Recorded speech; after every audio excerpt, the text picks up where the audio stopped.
The last month's show of this month. So please, ladies and gentlemen, give it up for Mr. Todd Holly. Yeah, that guy.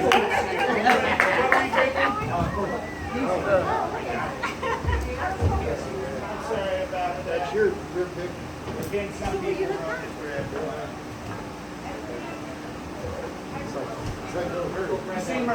It's a good thing here. There's no hurry to get to the mic. Yeah, right, exactly. Take my time. So good. How you guys doing tonight? Woo! Woo! I literally just got compared to a contemporary Jimmy Page. And I was like, wow, that's awesome. He's not dead?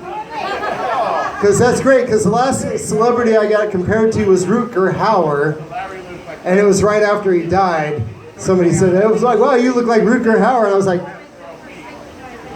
fucking thanks for that. So anyway, I got a cheat sheet here because I'm going to work out some shit for the upcoming show.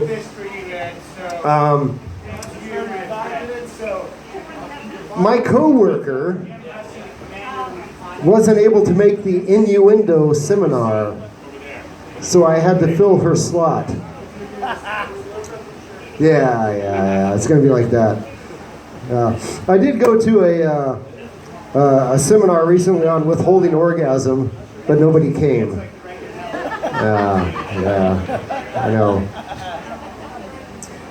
Anyway, a blonde walks into a bar and she says, "I'd like a double entendre." So the bartender gave it to her.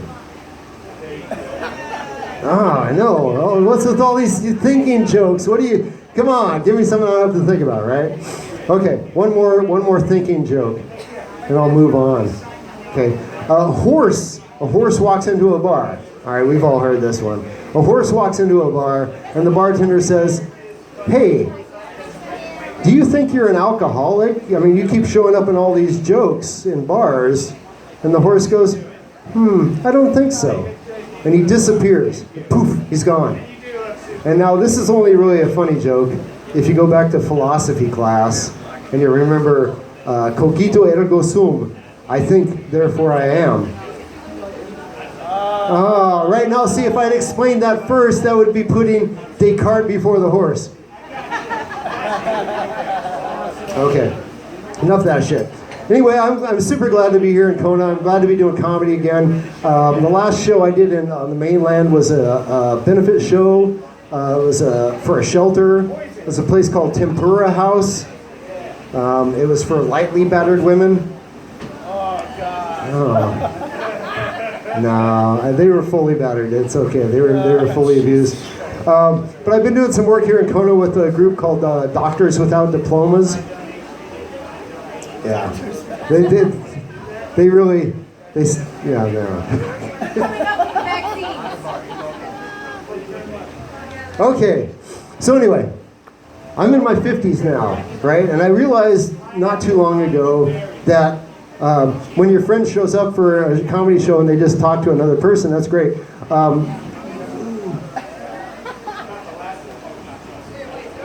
Anyway.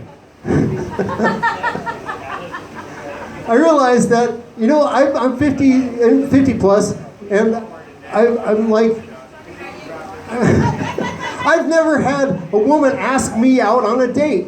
Never once. I've never had a woman ask me to dance. Anytime I ever had a date or anything where I actually ended up getting laid, is because I made an effort. I tried, right? And I was like, you know what? Fuck this shit.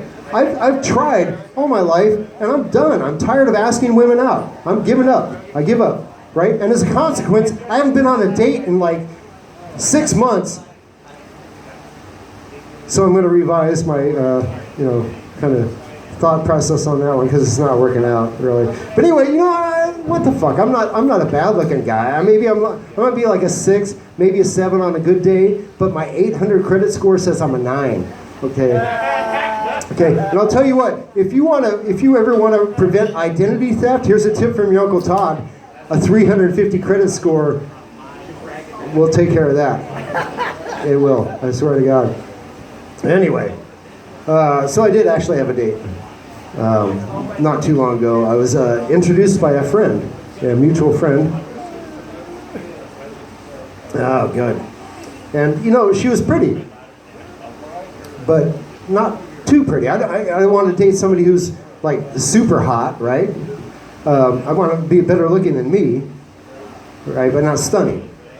Right? I want them to be fit, but not stronger than me. I don't want a woman who can bench press me, right? Or like out wrestle me or choke me out with BJJ, Brazilian Jiu-Jitsu, right? I used to do that Brazilian Jiu-Jitsu, but as I get older, I just come when somebody chokes me. So it kind of was, it was off-putting for the other guys in class, except for this one brown belt named Bruce, who was all about it. Right. And definitely, I don't want her to be as cynical as I am, right? Because I did go to the doctor, and he says, you know, Todd, you're in good health, but you've got this really healthy dose of cynicism. I was like, oh, fucking really? You think I'm gonna pay you for this diagnosis? Where'd you go to you fucking quack? Jesus Christ. Anyway. And of course I wanted to like my sense of humor, right? My ex-wife, you know, she initially loved my sense of humor, laughed at everything I said. By the time we got divorced, she's like, all your jokes are vulgar. I was like, yeah, but they're the same fucking jokes I've been telling you for 15, well, that was the problem, I guess, is, you know, I've been telling her the same shit. Anyway, it was nice to have a date because Kona has like a super shallow dating pool. I mean, you can chip a tooth or get HPV, no problem. I mean, it's very, very easy to do. And I don't know.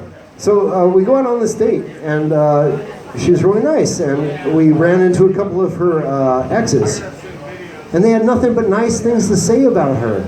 She had nothing but nice things to say about them. And I'm thinking, that's great, you know? I wasn't getting mean mugged by these guys. They were like, hey, how you doing? Oh, yeah, it's good. Yeah, she's great.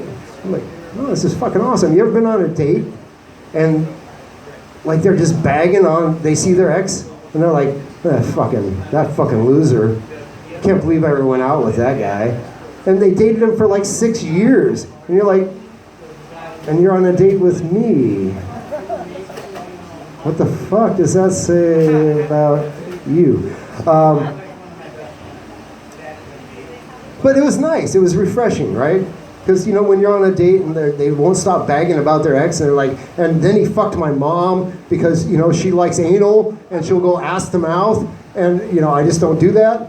And you're like, I need the check, please. I mean, because literally, I don't know, we didn't get along on many levels, though. She had a PhD in French philosophy, right, which technically makes her a doctor, right? But it's not like I want her checking me for a hernia, because I don't care how much she studied ball sack, but it's one more of those smart jokes, sorry.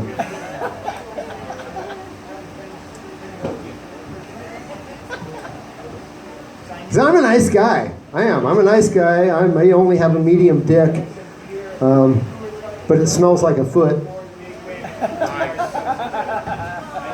Oh, I wish it was bigger too. Yeah, exactly. Jesus. You know, it's funny whenever you start making jokes about small dicks, there's always some girl that's like rubbing her boyfriend's back, like, oh, it's okay, honey. It's okay. It's a good size. It's fine.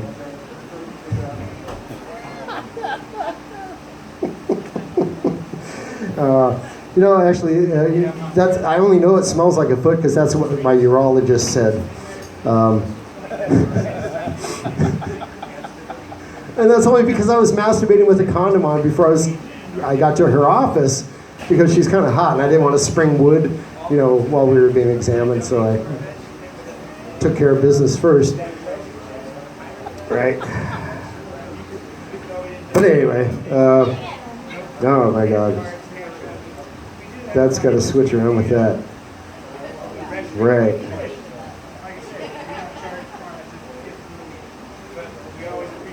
Right. Okay. Back on track. So, actually, we didn't even have a date. We didn't even have a date. We should have had a date. But she ghosted on me before we even had a date, which happens, whatever. These things go. It's not the end of the world. But if we had had the date,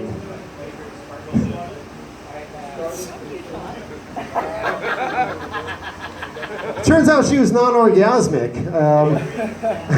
And I'm 55. I went down on her for a long time, and I know what I'm doing. I was nothing's working. I'm looking up you porn tutorials on my phone, and it's just and if girls, if there's some special way that a guy can make you come, how about you fucking tell us, okay? Please, just throw us a fucking clue. Don't touch your ears, right? I got that one. Anyway, I asked her friend.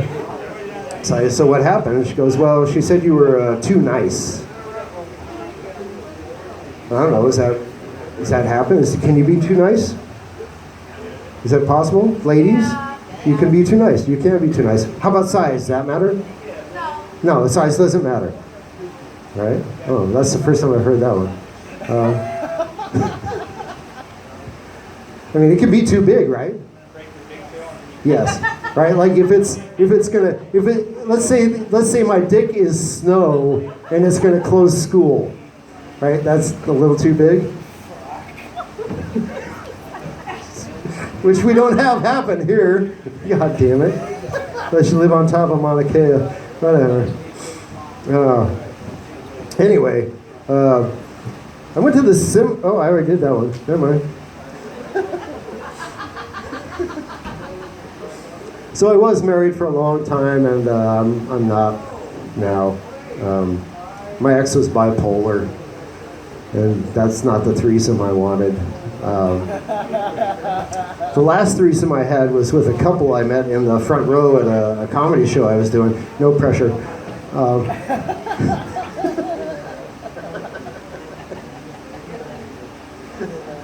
No, actually, the last... Whatever. I see several couples here, so whatever. The actual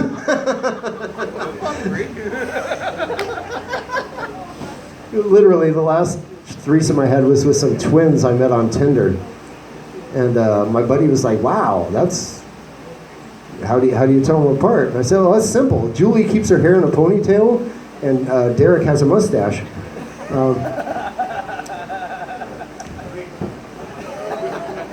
That's not true. It's not true. He's clean shaven. He doesn't have a mustache. But I do. I told a friend once that I had this fantasy about two women, and she says, "Oh, really, Todd? You think you can satisfy two women at once?" And I said, "Fuck, that's not part of my fantasy. that never entered into the equation. I'll tell you that." But about really the only fantasy I do have is about a nurse. Who's like wearing this latex bodysuit with high heels and fishnet stockings, and she assures me that my coverage is sufficient, and like waives my copay, right? And maybe steps on my neck a little, chokes me. Anyway, that's my time, and thank you guys. Thank you so much for coming out. Open mic comedy and music and other delightful things. We might have some jugglers. I think we got a special appearance by Satan and Barney and who knows. Oh, here's Jacob. Take over this shit. I'm out of here. All right, guys, that was Todd. Give it up for Todd, man. Yeah, there it is. Right on, man. All right, guys, so our next comic is another good friend of mine. I can't wait to hear what he has to say. So please, ladies and gentlemen, please give it up for Mr. Kevin Hobbs. Kevin Hobbs. Kevin Hobbs. Come on, guys. Give it up for Kevin Hobbs.